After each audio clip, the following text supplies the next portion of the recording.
तत्सवितुर्वरेण्यं भर्गो देवस्य धीमहि धियो यो नः प्रचोदयात्।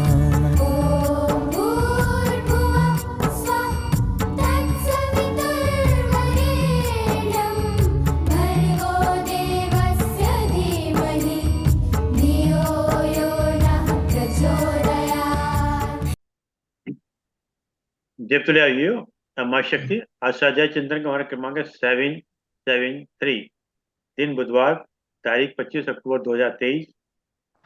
और आज हमारे बीच में आदरणीय श्री GM अग्रवाल साहब, जो retired member tribunal commercial tax हैं। और आपका जो विषय है वो बड़ा विशेष है, श्री रुद्रम की चमत्कारी शक्तियां, अंतिम सोपान, वैज्ञानिक एवं गणितीय विवेचन सहित। इससे पूर्व आपने कई विषय इस पर लिए हैं और आज इसका समापन है। अब ज्यादा समय न लेते आदरणीय GM अग्रवाल साहब निवेदन करते हैं कि आज को अनुमोदन जारी करें। आदरणीय वाह, बड़े प्रेम और सम्मान से सभी का अभिनंदन, स्वागत, सत्कार। जैसा कि पूर्व के व्याख्यानों में श्री रुद्रम की चमत्कारिक शक्तियों के बारे में एक श्रृंखला मेरे द्वारा उठाई गई थी गुरु कृपा से, तो आज उसका समापन का चैप्टर है। क्योंकि काफी समय बीत गया है इस बीच में, तो थोड़ा सा मैं उसको रिवाइव करना चाहूंगा, थोड़ा सा उसको रिकैपिटुलेट करना चाहूंगा। रुद्रम कृष्ण यजुर्वेद के तैत्तिरीय संहिता के अंतर्गत, इसमें कुल 7 कांड हैं, उसके मध्य कांड यानी चौथे कांड के 5वें और 7वें चैप्टर यानी प्रपाठक के अंतर्गत आता है। 5वें में रुद्रम के नमम, नमकम और 7वें में चमकम नामक अध्यायों की रचना की गई है। नमकम में क्या करते हैं हम? नमा नमा शब्द करके भगवान रुद्र को प्रसन्न करने का प्रयास करते हैं। और चमकम में चमे चमे करके, चा माने और होता है और मे माने मुझको, उन सभी भौतिक, आध्यात्मिक, दैवीय पदार्थों और शक्तियों की कामना करते हैं, उनका आशीर्वाद ग्रहण करते हैं। और यज्ञ के बाद में जो घी की आहुतियां दी जाती हैं, तो वैदिक काल में चमकम के मंत्रों से इनकी आहुतियां दी जाती हैं। रुद्रम हर समस्या का समाधान है। वेदों और उपनिषदों के सार तत्व को रुद्रम कहते हैं। और ये ब्रह्मलोक से भी महान है। ये मैं नहीं कह रहा हूं, ये हमारे शास्त्र कहते हैं कि सततम रुद्र जाप्यासौ पराम मुक्ति वापसति। यानी जो रुद्रम का निरंतर सेवन करता है वो मुक्ति को प्राप्त होता है। और अभी पुरुष सूक्त अगले, इसके बाद पुरुष सूक्त पर हम चर्चा करेंगे जब अगला हमको अवसर मिलेगा शर्मा जी के द्वारा। तो पुरुष सूक्त पर भी मेरी एक पुस्तक है जो ऋग्वेद के 16 पुरुष सूक्त के जो मंत्र हैं उन पर लिखी हुई है। उसमें भी एक बात आती है कि नमकम चमकम चैव पौरुषम सूक्तमेव चा नित्यम त्रियम प्रयंजानो ब्रह्मलोके महीयते। यानी रुद्रम के नमक और चमक के मंत्रों के साथ में पुरुष सूक्त का पाठ जो है ब्रह्मलोक से भी महान बताया गया। तो हम ऐसी भौतिक, दैविक और आध्यात्मिक शक्तियों एवं पदार्थों की आशीर्वाद आज प्राप्त करने जा रहे हैं रुद्रम के माध्यम से। कदाचित उसकी कल्पना भी नहीं की जा सकती। अगर ईश्वर आपको वरदान देने के लिए तत्पर हो और आपसे वरदान देने के लिए कहे, तो भी हमारी बुद्धि बहुत सीमित है। हम ऐसे पदार्थों की कामना करने लगते हैं, ऐसे पदार्थों की याचना करने लगते हैं जो हमारे लिए प्रेयस्कर तो हो सकते हैं लेकिन शायद श्रेयस्कर नहीं हो सकते। तो अब ये रुद्रम का जो चमकम चैप्टर है, चमकम अध्याय का जो है, ये आपको प्रेयस्कर और श्रेयस्कर दोनों तरह की चीजों को प्रदान करता है। जो आपको प्रिय है और जो आपके लिए कल्याणकारी। तो अब इसमें यज्ञ की महिमा का भी वर्णन है, यज्ञ का भी इसमें केंद्र बिंदु पर है। और यज्ञ के बारे में जैसे कहा गया है कि अयम यज्ञो भुवनस्य नाभि, ये जो संसार है, सृष्टि है, इसकी संरचना में यज्ञ की बहुत महत्वपूर्ण भूमिका है। पुरुष सूक्त में जो कहा गया है कि यज्ञेन यज्ञमय जंती तान धर्माणि प्रथमान्यासन तेह नाकम महिमाना सचंत यद पूर्वे संत साध्या। इसको मैं अभी बताऊंगा आगे कि इसका क्या अर्थ है। तो आज जो है रुद्रम की भूमिका थोड़ा सा मैंने इसलिए दोहराई है कि जिससे कि पूर्व में जो बताया गया है उसकी थोड़ा सा एक रिवाइज हो जाए, उसके बाद मैं अपने मूल विषय पर आता हूं। तो ये व्याख्यान शुरू करने से पहले गुरु भगवान की थोड़ी सी वंदना करूंगा मैं, और गणेश और सरस्वती जी का वंदन करूंगा, उसके बाद मूल विषय पर आता हूं मैं। तो गुरु वंदना के साथ में कि ध्यान मूलम गुरुर्मूर्ति, पूजा मूलम गुरु पदम, मंत्र मूलम गुरुर्वाक्यम, मोक्ष मूलम गुरु कृपा।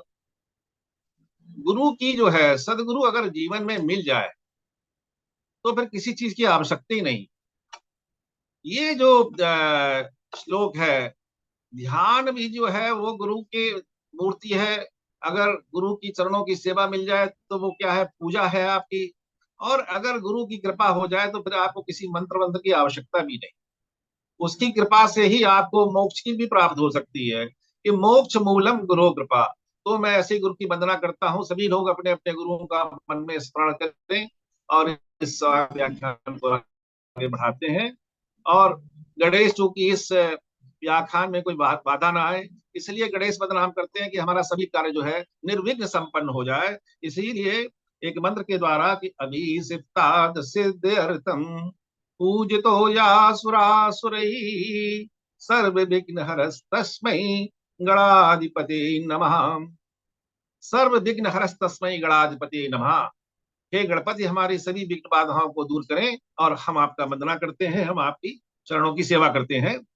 बिना सरस्वती की वंदना के ये वाणी जो हम आपसे व्याख्यान कर रहे हैं, आपसे वार्ता कर रहे हैं, बिना सरस्वती की कृपा के कोई कुछ कह नहीं सकता है, किसी का कोई मन में विचार भी नहीं आ सकता है। इसलिए एक सरस्वती वंदना का मंत्र है जो शायद लौकिक संस्कृत का प्रथम श्लोक माना गया है कविराज शेखर के अनुसार। या दुग्धा अपि न दुग्धेव कवि दोग्धव अन्वहम हृदय सन्नधत्तां सा सूक्त धेनु सरस्वती।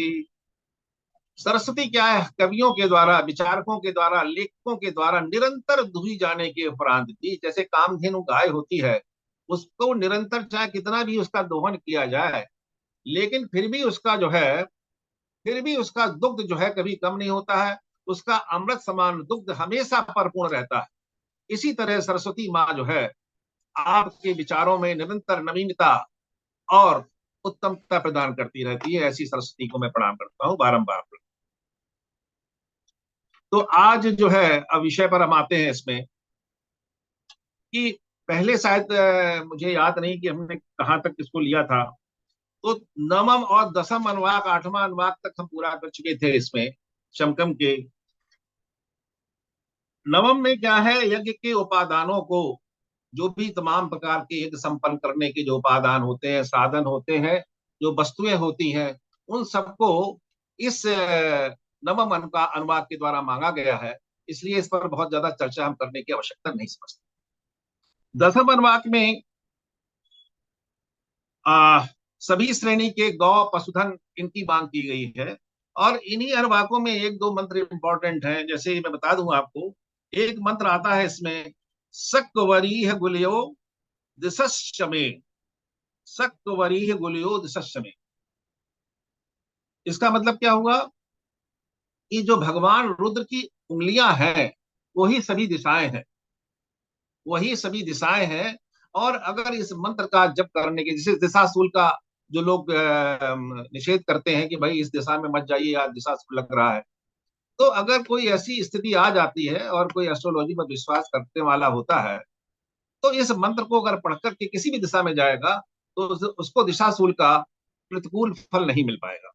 सक्वीरा अंगुलियो दिशश्चन में। और इसी मंत्र में मधुमेह का भी जो है, शुगर का, डायबिटीज का भी एक निदान छुपा हुआ है। कहते हैं कि इसमें जो आपका नवम अनुवाद जो है, अग्निश्चमे धर्मश्चमे, अग्निश्चमे धर्मश्चमे, अर्कश्चमे, सूर्यश्चमे, प्राणश्चमे और सक्तवरी अंगुलियो दिशश्चमे। क्या अर्थ हुआ इसका? इसका अर्थ हुआ, अग्नि कहते हैं, अग्नि का एक मतलब ये भी होता है कि जो भिलावा होता है, आप लोगों ने शायद सुना होगा नाम, एक आयुर्वेदिक जड़ी बूटी होती भिलावा या भिलांतक। और क्या कहते हैं, अग्निष्ठ में और प्राणायाम और अर्कश में, अर्क कहते हैं मदार को, जो अकौआ होता है जिसमें हर जगह लग जाता है, बड़े आसानी से लग जाता है उसको।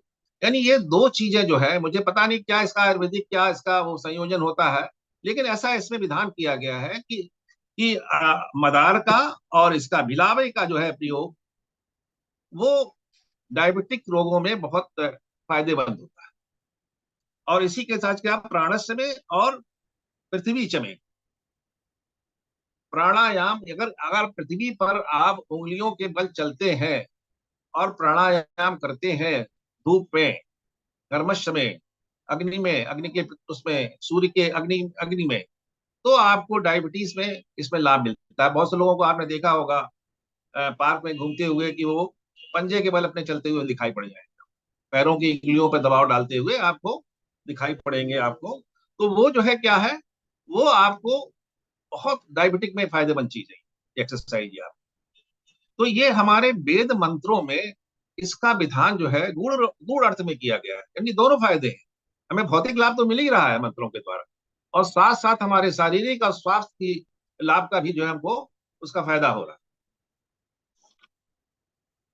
अब चलिए एकादश जो चमकम का लास्ट चैप्टर है उस पर हम आते हैं। ये आवाज क्लियर आ रही है ना? जी हाँ, साफ है आवाज बिल्कुल। जी जी कभी कभी पर्दा आ जाता है सामने आपका ना, पर्दा हवा से। जी। ये पर्दा कभी कभी आपके सामने आ जाता है, पर्दा हवा से, व्हाइट वाला पर्दा।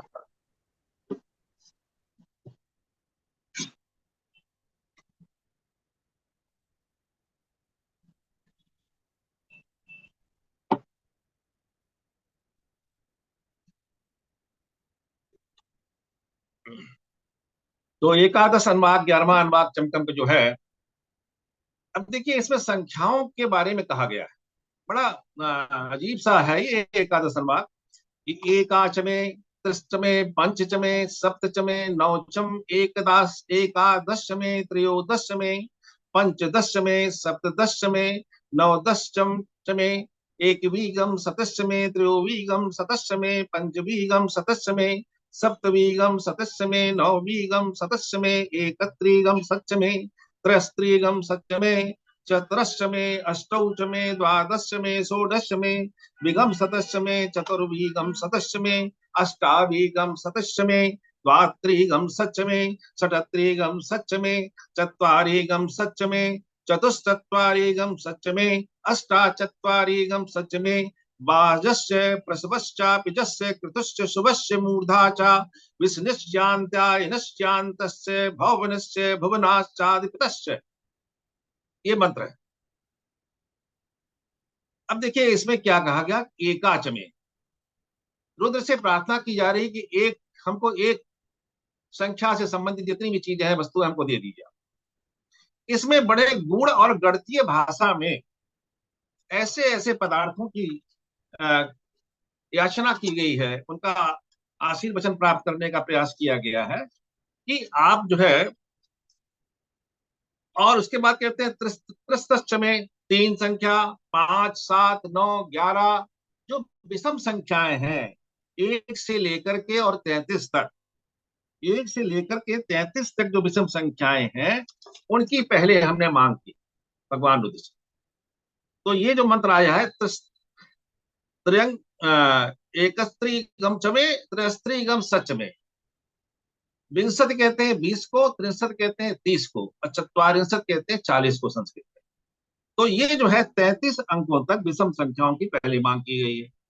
और उसके बाद कहते हैं चतुरश्रमे, अष्टौचमे, द्वादशमे, षोडशमे, यानी 4, 8, 12, 16, 20, यानी 4 के गैप से, 4 के अंतर से 48 तक जो है इन अंकों की चर्चा की गई है। तो अब ये है कि इनका मतलब क्या है, इनका अब क्या इशारा कर रहे हैं। जो हमारे ये मंत्र दृष्टा जो ऋषि, वैदिक ऋषि थे, वो बड़े गूढ़ अर्थों में, वैदिक गूढ़ अर्थों में हमको ऐसी चीजें दिलाने का प्रयास कर रहे हैं जो कि एक शब्द से, एक अंक से तमाम चीजें हमको जो है प्राप्त होने का विधान बना रही। अब देखिए क्या जो ऑड अंक है वो 1 से लेकर 33 अंक तक जो है, ये जो विषम संख्याएं हैं, ये हमारे देवताओं को बड़ी प्रिय अंक है। इनमें क्या है, इन अनुवाकों में सम और विषम संख्याओं के द्वारा गूढ़ और सांकेतिक भाषा में सभी प्रकार की निधियां, सभी प्रकार की समृद्धियां, गुण, भौतिक पदार्थ, आध्यात्मिक पदार्थ, आपके समस्त प्रिय पदार्थों की अभिलाषा की गई है, बल्कि वो आपको प्राप्त हो रहे हैं। हमारे ऋषियों के ज्ञान की, उनके मेधा शक्ति, प्रज्ञा शक्ति, इन सब में बड़ी एक अच्छी झलक मिलती है कि किस प्रकार से उसमें, जबकि संसार में लोग जो है अंक गणित के बारे में जानकारी नहीं रखते थे, उस समय के लिखे हुए ये मंत्र हैं। और इन मंत्रों में जो गूढ़ अर्थ छिपे हुए हैं, जिनको मैं आगे थोड़ा सा बताने का प्रयास करूंगा अपनी बुद्धि के अनुसार, कि आप उससे समझ में आएगा क्या क्या कहना क्या चाहे। अब देखिए, जैसे विषम संख्याएं 1, 3, 5, 7, 9। अब 1 से जब हम कहते हैं तो एक ब्रह्म की बात हम करते हैं, और 3 जब कहते हैं तो त्रिदेव की चर्चा हो जाती है इसमें। इसी तरह से जब पंच कहते हैं तो पंचमुखी आप समझ सकते हैं कि कितनी चीजें आ सकती हैं। और इस तरह से फिर 7 लोक हो गए, 9 दुर्गा हो गए, नवग्रह हो गए, 11 रुद्र हो गए, आदि इस तरह के जो दैवीय अंक है, जो देवताओं को प्रिय अंक है, वो ज्यादातर विषम संख्या से संबंधित होते हैं। अतः इनकी कृपा को पाने के लिए इन मंत्रों में विधान किया जा रहा है।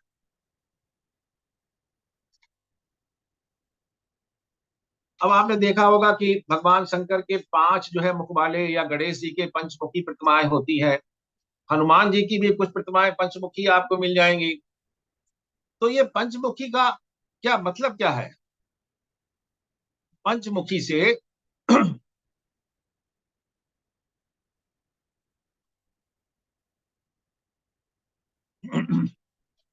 सबसे पहले एक मुख जो है वो क्रिएशन, उत्पत्ति का द्योतक होता है, और दूसरा मुख जो होता है वो संरक्षण का, यानी प्रिजर्वेशन का होता है। तीसरा जो है वो डिस्ट्रक्शन, यानी विनाशकारी शक्तियां भी उसमें हैं। चौथा जो है बंधन, जो हम इस माया के बंधन में पड़े रहते हैं, बॉन्डेज जिसको हम अंग्रेजी में कह सकते हैं, वो उनका स्वरूप है। और पांचवा स्वरूप जो है वो मुक्ति का है, जिसकी अभिलाषा, जिसके लिए पूरा जो है ये सब उपक्रम चलता रहता है, वो मुक्ति का है। तो इन पांचों चीजों को देने वाले जो पंचमुखी है, वो भी इसमें पंच शब्द से, पांचवें शब्द से वो सब प्रकट हो जाते हैं कि भगवान ये जो है हमको पांचों चीजों से वो हमको प्रदान करे। भाई जाए उत्पत्ति भी होगी, आपका संरक्षण भी हो रहा है, विनाश भी हो रहा है, बंधन है ही आपका माया से, और अंत में क्या है, हमको मुक्ति की कामना है। तो और इसमें देखिए 33 अंक तक, विषम संख्या तक इसको समाप्त किया गया। उसकी भी मैं बताऊंगा क्या इसकी सिग्निफिकेंस है। 33 कोटि देवताओं के बारे में आपने, हम लोगों ने पढ़ा हुआ कि 33 प्रकार के देवता होते हैं। अब थोड़ा सा इसका विस्तार में थोड़ा सी चर्चा करते हैं कि इन विषम अंकों का क्या मतलब क्या है। जैसे 1 से तो प्रकृति या शक्ति हो गई, या एक ब्रह्म का चर्चा हो गई।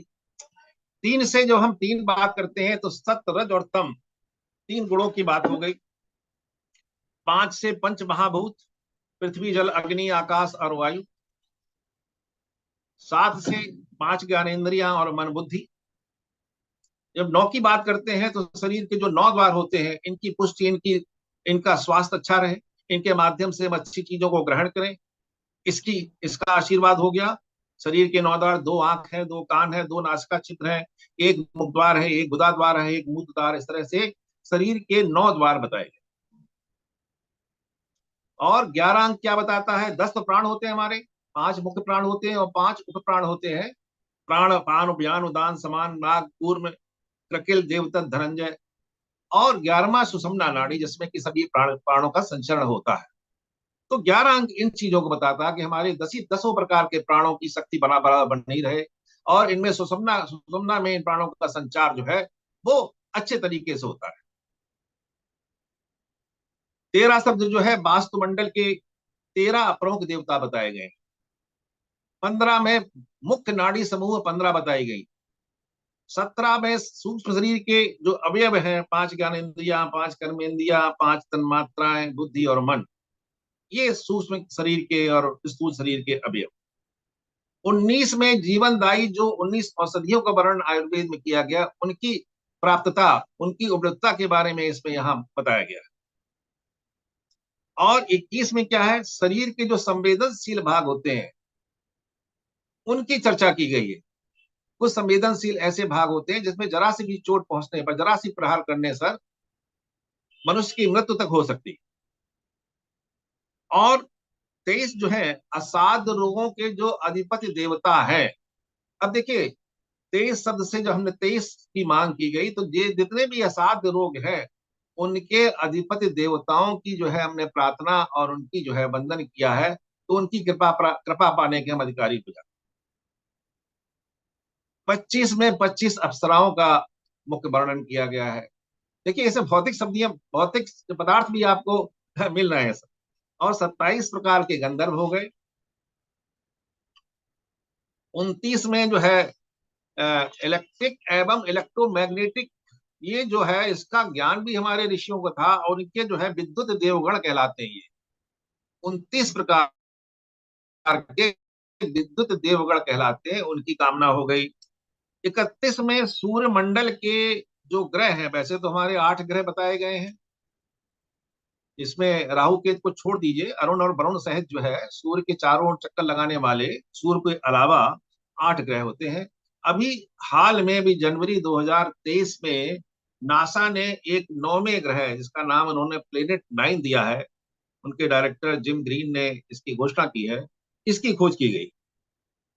तो हमारे ऋषि तो एक आपको 31 सूर्यमंडल के ग्रह बता रहे हैं, यानी उनकी खोज, उनका ज्ञान जो है आज के ज्ञान से कहीं ज्यादा प्रभावशाली था।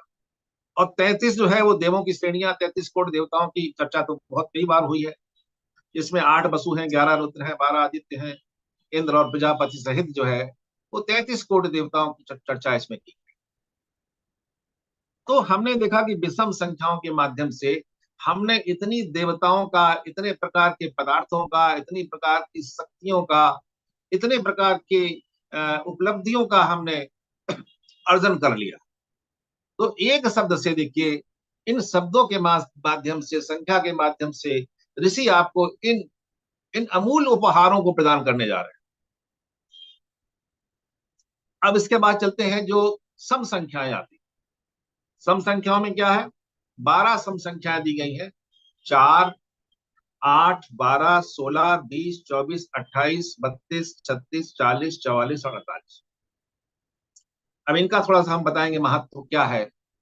इनके माध्यम से भौतिक एवं आध्यात्मिक प्रगति हेतु बहुत कुछ उपलब्ध करने की प्रार्थना की गई है। इन संख्याओं में मुख्य रूप से जगत सांसारिक, जैसे मैंने कहा था विषम संख्याएं तो जो है वो क्या है, वो आपकी दैवी शक्तियों से संबंधित जाता है। और ये सम संख्याएं जो है आपकी, ये आपकी जो है वो भौतिक संसार से संबंधित जो भी पदार्थ है उनको देने की कामना के बारे में। अब इसमें देखिए चलें, जैसे 4 शब्द जो है, 4 अंक जो है वो क्या बताता है, क्या रिप्रेजेंट करता है? हमारे जो 4 पुरुषार्थ बताए गए हैं वेदों में, धर्म, अर्थ, काम और मोक्ष। मोक्ष जैसे भी हमने कह दिया कि चतुष्ट में, यानी हमें 4 अंकों से संबंधित पदार्थों की प्राप्ति कराएं, तो आपको धर्म अर्थ काम और मोक्ष की ये उपलब्धि इन मंत्रों के माध्यम से प्राप्त। फिर 8 जो है, 8 का अंक क्या बताता है? 8 का अंक बताता है 4 तो वेद हैं आपके और 4 उपवेद। 4 वेद कौन से हैं? ऋक, यजुर, साम और अथर्ववेद, हम सभी लोग जानते हैं 4 वेद हैं। और 4 उपवेद कौन से हैं? आयुर्वेद, धनुर्वेद, गंधर्व वेद और शिल्प वेद। तो 8 यानी 4 वेदों की और 4 वेदों का ज्ञान भी इन मंत्रों के माध्यम से आपकी बुद्धि में, आपकी तीक्ष्णता इतनी आती है कि आप इन वेदों को समझने की सामर्थ्य पैदा कर लेते। फिर 12 का अंक आता है। 12 का अंक क्या रिप्रेजेंट करता है? वेद के 6 अंग बताएंगे। वेद को जानने के लिए वेद के 6 पार्ट बताए गए हैं। वो कौन कौन से पार्ट है? शिक्षा, कल्प, व्याकरण, निरुक्त, ज्योतिष और छंद। और षड दर्शन, हमारे हिंदू माइथोलॉजी में, हमारे धर्म शास्त्रों में 6 प्रकार के दर्शनों की व्याख्या की गई है। सांख्य दर्शन है, योग है, न्याय है, वैशेषिक है, मीमांसा है और वेदांत। तो 12 अंक से हम वेद के 6 अंगों और यानी हमारे 6 जो दर्शन, मुख्य 6 दर्शन है, उनको जानकारी प्राप्त करने की, उनका ज्ञान अर्जन करने की शक्ति प्राप्त कर।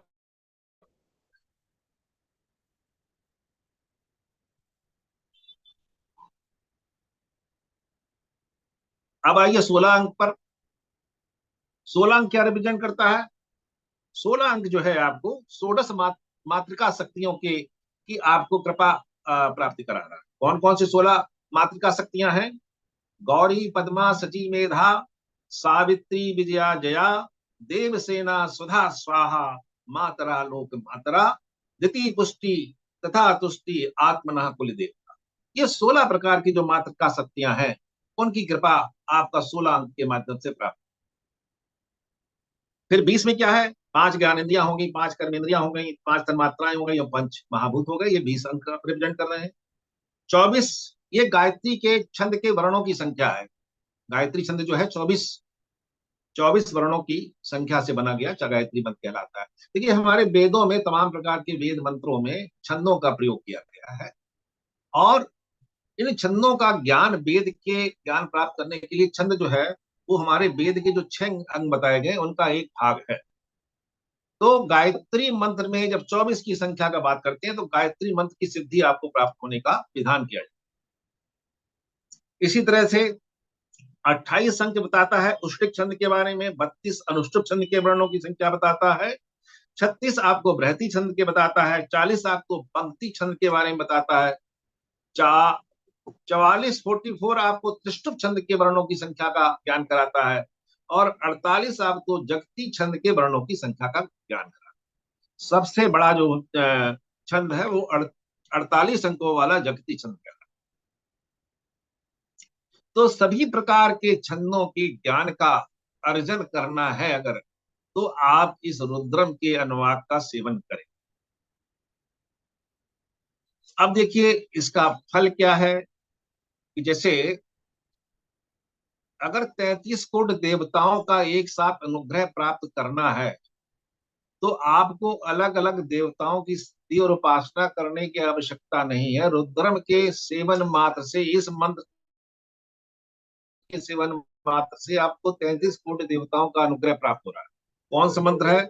एकाचमे, त्रिशतमे, पंचचमे, सप्तचमे, नवचम, एकादशमे, त्रयोदशमे, पंचदशमे, सप्तशमे, नवदशमे, एकवीगम सदस्यमे, त्रयोवीगम सदस्यमे, पंचवीगम सदस्यमे, सप्तवीगम सदस्यमे,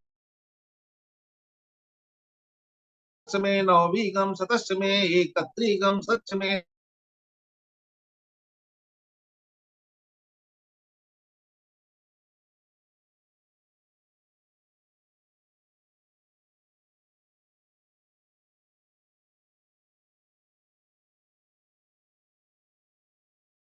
चतुर्वीगम सतस्मे, अष्टावीगम सतस्मे, द्वात्रीगम सचमे, षडत्रीगम सचमे, चत्वारि चत्वारीगम सचमे। तो इन्हीं के माध्यम से आपने सांसारिक समृद्धियों की प्राप्ति कर ली है। अब चलते हैं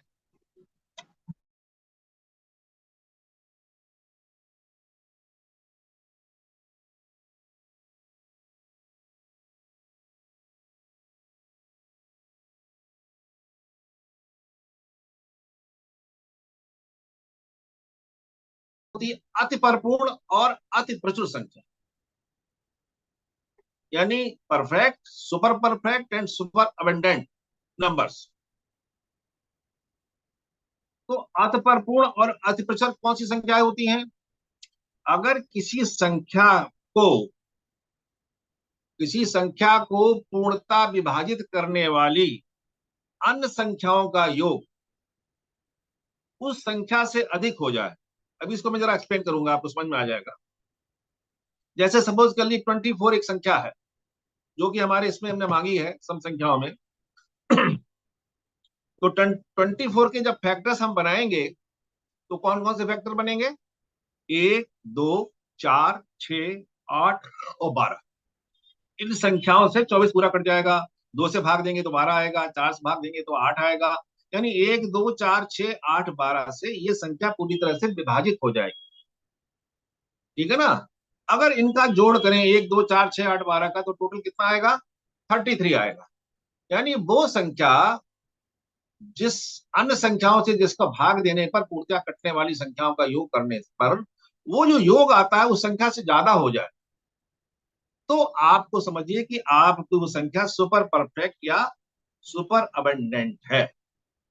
तो इन शब्दों, इन संख्याओं के माध्यम से, इसमें देखिए जितनी संख्या जो हमने सम संख्या मांगी उसमें 4, 8, 16, 32 और 44 को छोड़ करके, 4, 8, 16, 32 और 44 को छोड़ करके ये संख्याएं जितनी हैं या तो परफेक्ट है, या सुपर परफेक्ट है, या सुपर अबंडेंट है।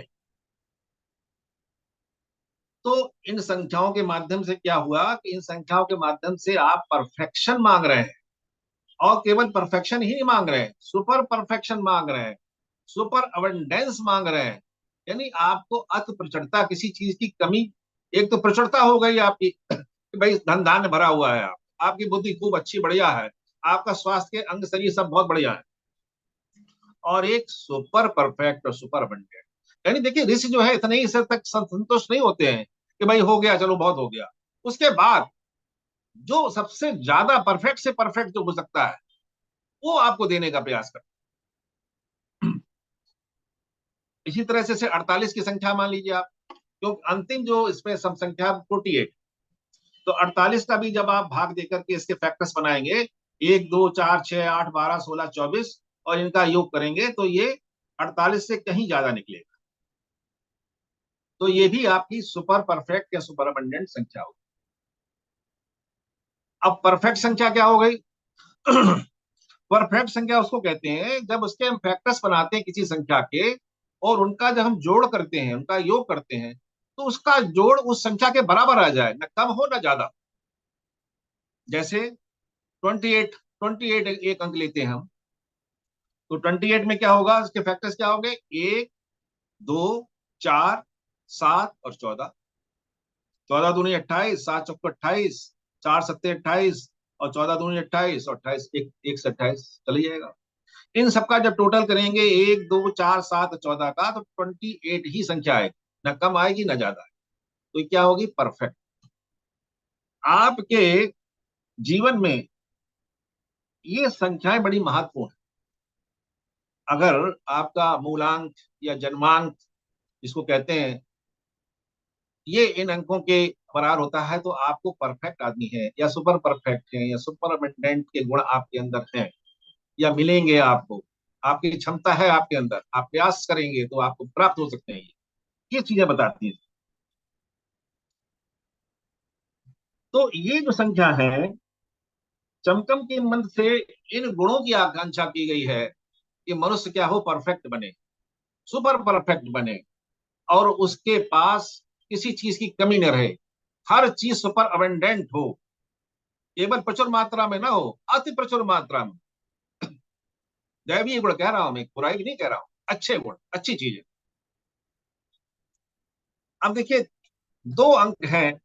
विषम संख्या में हमने 33 को लिया था, लास्ट अंक था 33, और सम संख्या में 48 लिया। अब हम देखते हैं कि 33 का क्या विशेषता क्या है। बहुत विशेष शब्द है 33।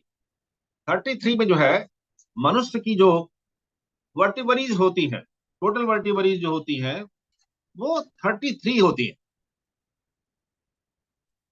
अगर आप कोई ऑर्थोपेडिक सर्जन हमारे साले साहब नहीं है जो बता देते वो आपको कि कौन कौन सी 33 वर्टिब्रीज होती हैं। देखिए, तो 33 का अंक जो है आपको, ये हमारा शरीर जो है, हमारी पूरी जो स्पाइन है उस पर टिका हुआ है। हमारी सुषुम्ना नाड़ी भी इसके अंदर से जाती है।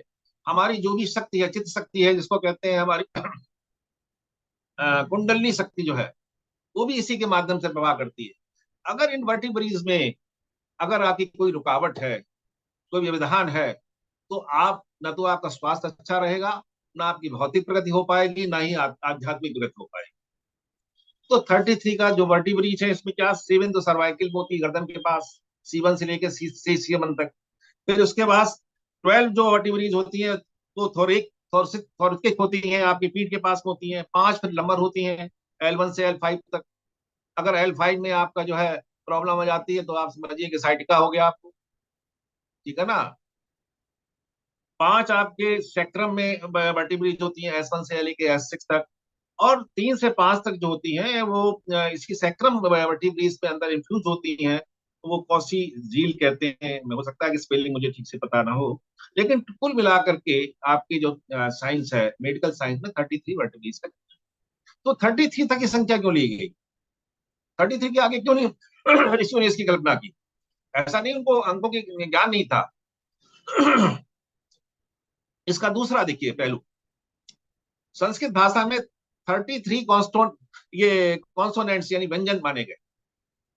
और व्यंजन में स्वर आप मिले ही होते हैं। जैसे हम जब कहते हैं का, कहते हैं तो का प्लस आ व्यंजन मिला हुआ है इसमें। तो अक्षर जो है ब्रह्म का रूप है, यानी सभी प्रकार के ब्रह्म का स्वरूप, अक्षर ब्रह्म का स्वरूप इन 33 अंकों में समाहित है। तीसरा क्या इसका सिग्निफिकेंस है?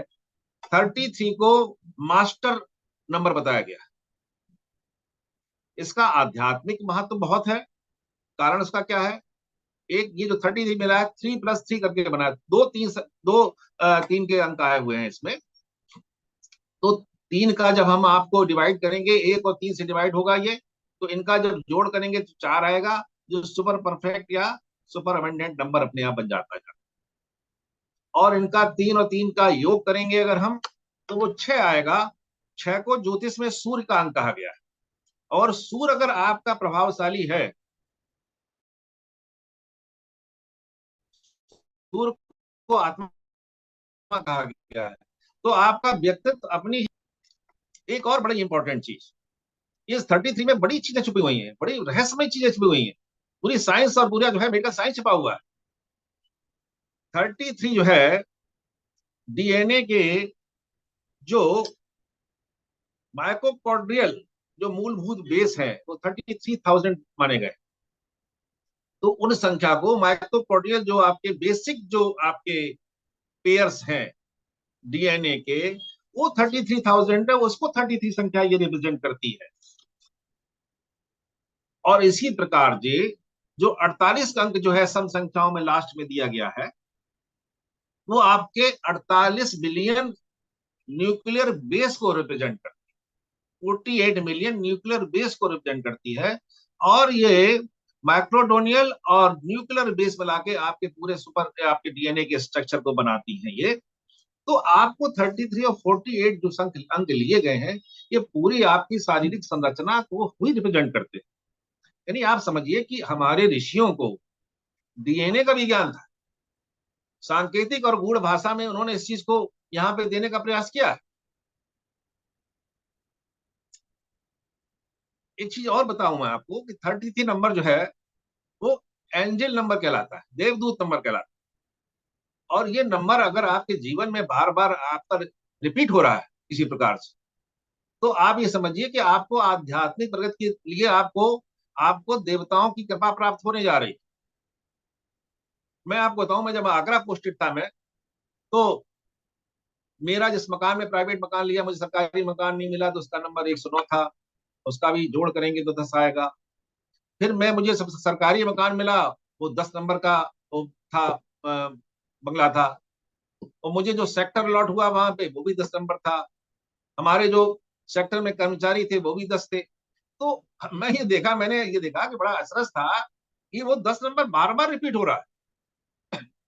तो आपके जीवन में आप देखेंगे, जरा गौर करेंगे कभी कभी, कुछ अंक जो है आपके जीवन में बार बार रिपीट हो रहे हैं, कुछ दिन बार बार रिपीट हो रहे हैं। वो कुछ कहना चाहते हैं आपसे, कुछ उनका सिग्निफिकेंस है, आपके व्यक्तित्व को बता रहे हैं, आपके जीवन में घटित होने वाली घटनाओं का संकेत दे रहे हैं। और ये 33 जो है, चीन में चीनी लोग भी इसको बड़ा शुभ मानते हैं। हिंदुस्तान में नहीं 33 करोड़ देवता का, चीन में भी 33 अंक का जो है बड़ा महत्व माना है।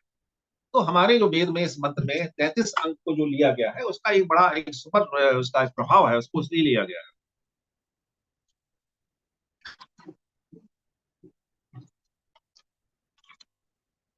तो ये जो 33 और 48 की अंक की जो विशेषता थी, वो मैंने थोड़े संक्षेप में आपको बताने का प्रयास किया है। अब देखिए, इसमें केवल 33 और 48 सम और विषम संख्याओं का ही उल्लेख नहीं है। अभी तो आप देखेंगे, जैसे पहला मंत्र है एकाच में, एकाच मतलब एक हो गया। फिर कहते हैं तिस्त्रच में, यानी 3 दे दो, एक तो दे ही दो, 3 और दे दो आप। तो 1 और 3 मिलकर कितना हो गया? 4। 4 क्या हो गया? 4 2 का वर्ग हो गया। 2 स्क्वायर इज इक्वल टू 4।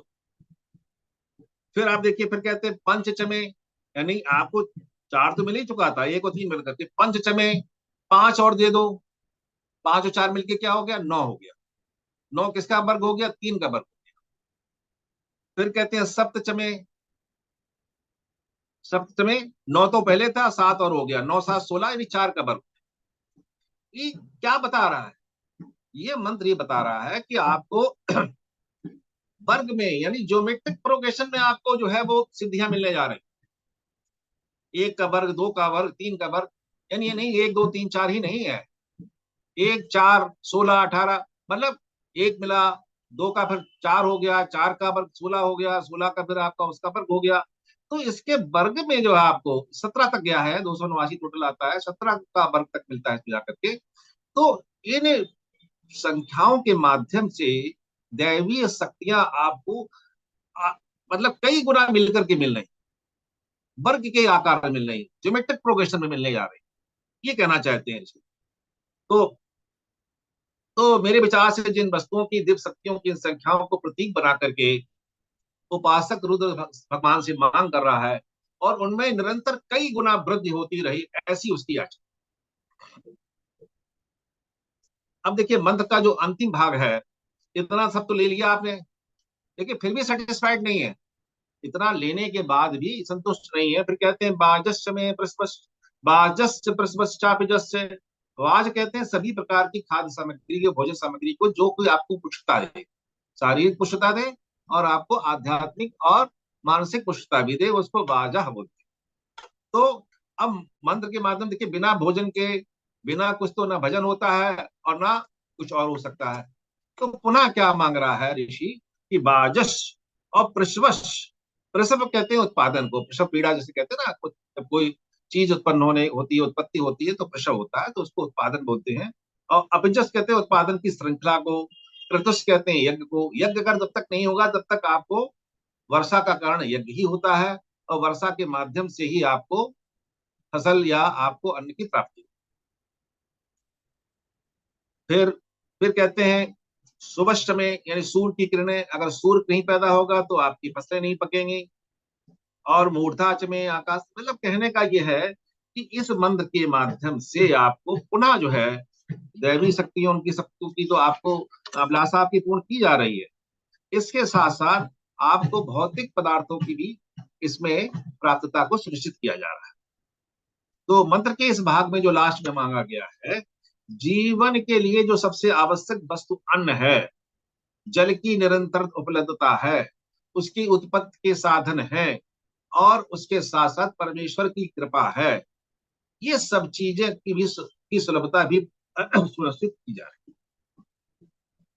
तो अगर आप इस मंत्र को, यानी बाजस्य प्रस्पश्चापिजस्य लास्ट वाला जो है, कृतस्य शुभस्य मूर्धाचा विष्णुश्चान्त्या नश्यांतस्य भवनस्य भुवनाश्चाद्गतश्च, इस मंत्र के जप मात्र से अन्न की कभी कमी नहीं रहती। मेरा तो ये मानना है, जहां पर रेगिस्तान है, जहां पर अन्न की उपज नहीं होती है, अकाल पड़ रहे हैं, वहां पर इन वैदिक मंत्रों का प्रयोग करना चाहिए, यज्ञ करना चाहिए, वहां पर सामूहिक यज्ञ कराना चाहिए वहां पर। तो यदि उत्तम इन मंत्रों का विधि विधान से जप किया जाए तो अन्न और जल की निरंतर उपलब्धता बनी रहती है, ऐसा मानना है। तो कुल मिलाकर के 5 मिनट का समय, 2 मिनट का समय और लूंगा मैं। 17 विषम संख्याएं हो गई आपकी, 17, 3, 6, 9 वगैरह, और 12 आपकी सम संख्याएं हो गई। और ये बाद में जो 12 पदार्थ जो अन्न वगैरह दिए गए हैं, इस तरह से हो गई। कुल 41 पदार्थों का इस मंत्र में विधान किया गया है। और इन विधानों को एक एक चीज से कई कई चीजें उनके साथ जुड़ी हुई हैं, उनको भी मांग लिया गया। तो इस प्रकार से इन मंत्रों को, रुद्रम के इन मंत्रों से हमारी ये प्रार्थना है कि आप सभी लोगों को, जो भी इससे जुड़े हुए हैं और नहीं जुड़े हुए हैं मानसिक शारीरिक रूप से, सभी के ऊपर भगवान रुद्र कृपा करें। उन्हें 33 कोटि देवताओं का अनुग्रह प्राप्त हो, उनकी सांसारिक समृद्धि हो, उन्हें मात शक्तियों की कृपा प्राप्त हो, वैदिक छंदों का ज्ञान प्राप्त हो, उसके अर्थपूर्णता, प्रचुरता, परफेक्शन, जो हमने बताया था, number, perfect number, super perfect, super abundant number, उनके माध्यम से उनको पूर्णता प्राप्त हो, परफेक्शन आए उनमें, अर्थपूर्णता हो, अर्थ प्रचुरता हो, उनके घर में किसी चीज की कमी न रहे। उनके डीएनए की श्रेष्ठता बनी रहे। अभी चुनाव आ रहा है तो डीएनए की बहुत चर्चा होगी, तुम्हारे डीएनए में ये था, तुम्हारे डीएनए में, तो डीएनए आपका श्रेष्ठ बना रहे, देवताओं की कृपा प्राप्त होती रहे, भौतिक एवं आध्यात्मिक प्रगति बनी रहे, खाद्य सामग्री की निरंतरता बनी रहे, आप निरंतर खाद्य सामग्री की गुणवत्ता निरंतरता बनी रहे, ईश्वरीय सत्ता का साक्षात्कार होता रहे, ये सब चीजें आपको प्राप्त हो, भगवान रुद्र सभी पर कृपा करें, ऐसी मेरी अभिलाषा है। और अंत में मैं कहना चाहूंगा कि एक शेर से, कि मुझको ख्वाहिश ही ढूंढने की न थी, मुझको ख्वाहिश ही ढूंढने की न थी, मुझ में खोया रहा खुदा मेरा। तो खुदा तो अंदर ही बैठा हुआ है, उसको खोजने की आवश्यकता है। और गुनाह करते रहिए, भगवान का रुद्र का जाप करते रहिए, इस भरोसे पे करता रहा हूं गुनाह, इस भरोसे पे करता रहा हूं गुनाह, कि बख्श देगा, बख्श देना तेरी तो फितरत में, बख्श देना तो तेरी फितरत में है, लेकिन बख्शेगा तभी जब रुद्रम के मंत्रों का जप करेंगे, उसको प्रसन्न करेंगे, वरना तो दंड मिलेगा। बहुत बहुत धन्यवाद आपका। यहीं से मैं अपनी वार्ता को विराम दे रहा हूँ, और आपका नमन करता हूँ। धन्यवाद आदरणीय श्री जी एम अग्रवाल साहब। आज आपने रुद्रम का लास्ट सोपान लिया। सभी लोग अनम्यूट हैं, किसी को कोई आदरणीय जी एम अग्रवाल साहब से कुछ पूछना है तो पूछ सकते हैं। और तो जो लास्ट में आपने नंबरों की थ्योरी बताई, तो जैसे हमारे यहाँ 13 नंबर जो होता है वो काफी शुभ या अशुभ क्या माना जाता है, तो उसके पीछे क्या कारण है 13 का, 13? कई जगह तो 13 को जो है वो, ऐसा देखिए, नंबर तो सभी शुभ हैं, और 13 नंबर के बारे में कोई वेदों में ऐसा जिक्र नहीं किया गया है कि वेदों में इसको अशुभ माना गया है।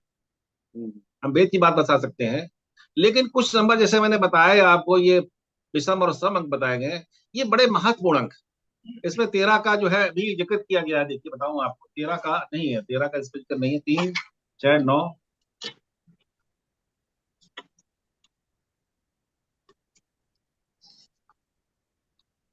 हम्म 1, 3, 5, 7, 9, 11, 13 है इसमें। तो अच्छा। 13 को तो इसमें जो है, ये तो देवी अंक है, इसमें इसको गलत ही बताया गया, वास्तु मंडल के देवताओं के का ये अंक बताया गया। तो हमारे 13 यहाँ, अंक मेरे विचार अशुभ हमारे नहीं है, ये तो बाद में इसको भ्रांति है किसी को। 13 जो है अंक विफल हो गया होगा, उसके लिए उसके और कुछ कर्म रहे होंगे। हमारे धनतेरस की तो 13 को होती है, धनतेरस। धनतेरस 13 होती, बताइए। तो 13 को हम कैसे खराब कह सकते हैं, ठीक है ना। और कहते हैं लकी फॉर सम्मान, जब जब पत्ते खेलते भी, जब ये आ रहा है, दिवाली आ रही भी, तो लकी फॉर सम्मान भी है। हम्म, अच्छा, ये न्यूमरोलॉजिकल नंबर 1 से क्या इंडिकेट करता है सर? 1 जो है, जो आपने कही वन जो जगह है, देखिए, एक ब्रह्म है, प्रकृति है, शक्ति है, समझे कि इसको रिप्रेजेंट करता है एक अच्छा, नंबर जो है इसको। बोलिए।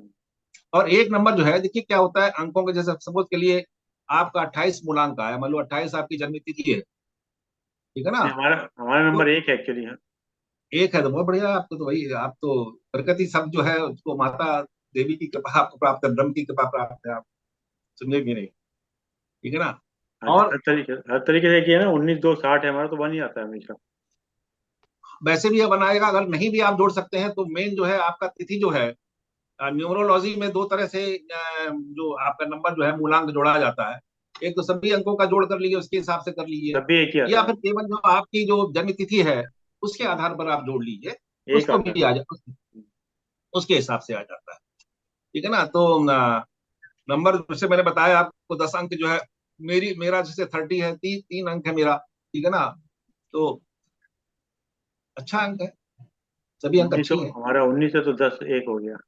10 10 हो गया, एक हो एक। गया। जी जी। तो ठीक है, हमारा एक तो सही है। और सब किसी का कोई ठीक है प्रश्न? अरविंद जी, ये गलत तो हो ही नहीं सकता। जो हुआ है वो सब ठीक ही है। भाई हमारे हमारे तो, हम तो सभी के लिए जो है रुद्र की कृपा का आवाहन कर लिया है, और सभी नहीं लोग यार, जो तो है। ये तो ऐसा लगा जैसे आपकी वाणी दैवत्व दैवत्व स्वरूप में वर्षा हो रही है आशीर्वादों की, ऐसे लग रहा था बिल्कुल सब कुछ आ ही रहा है। मतलब ऐसा एक ऐसा माहौल बना, ऐसा एक सीन बन गया था कि बिल्कुल कुछ पता नहीं चला 1 घंटा कैसे बीत गया। बहुत नहीं देखिए, ये आनंदमय सब था। ये माँ सरस्वती की कृपा है जो वाणी में आपकी विराजती है। माँ सरस्वती का एक जो है रूप वाणी भी कहा गया है, उनको वाणी भी कहा गया है। तो हम जो ए, बोलने की, हमारे पास बोलने की शक्ति तो माँ सरस्वती से आई है, और बिल्कुल। और गुरु कृपा के बगैर कुछ नहीं। एक एक लेकिन थोड़ा सा मुझे उस पे बुरा नहीं, मुझे उसमें मन में विचार आया। आपने बोला रुद्रम के मंत्रों का जप करिए, वरना दंड मिलेगा। ये कुछ अच्छा नहीं लगा।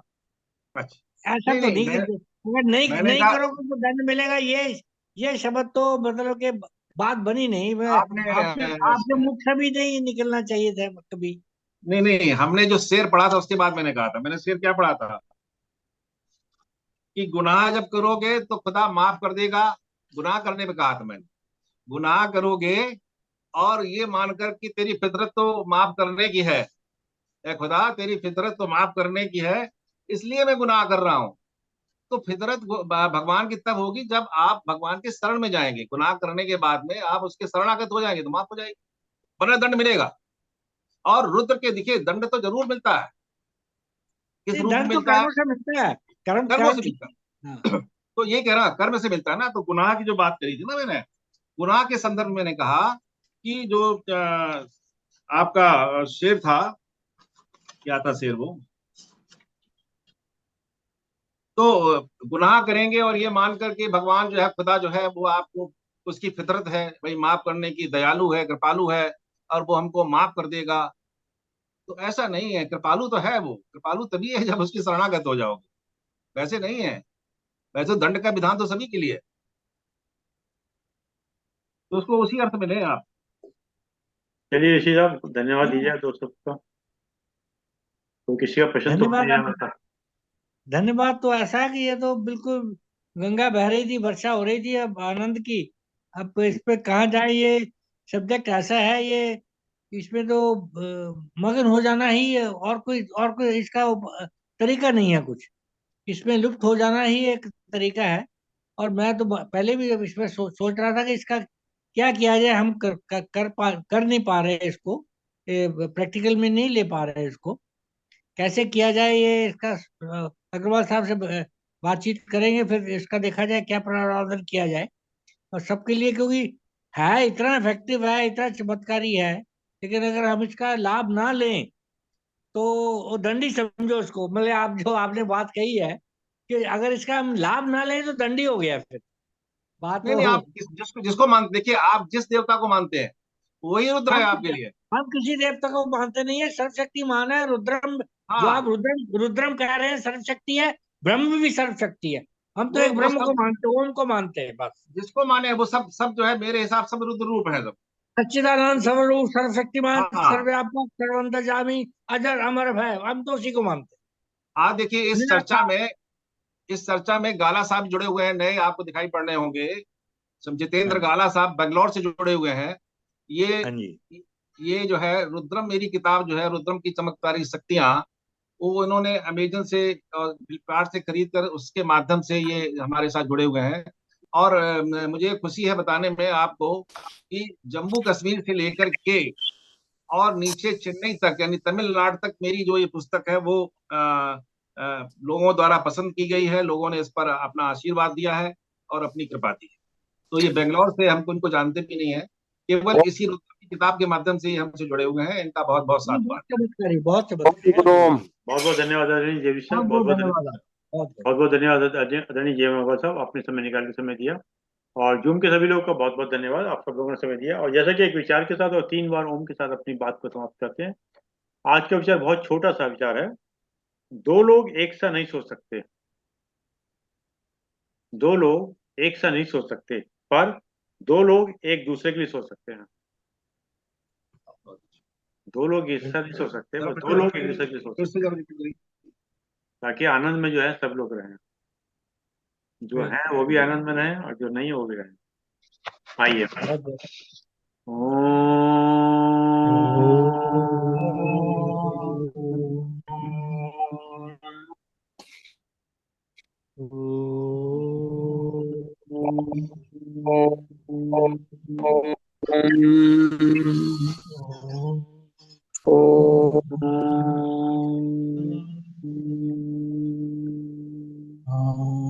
शांति शांति शांति। शांति। सभी को प्रणाम, सभी को प्रणाम। प्रणाम। द्यौः शान्तिरन्तरिक्षं शान्तिः पृथिवी शान्तिरापः शान्तिरोषधयः शान्तिः वनस्पतयः शान्तिर्विश्वे देवाः शान्तिर्ब्रह्म शान्तिः सर्वं शान्तिः शान्तिरेव शान्तिः।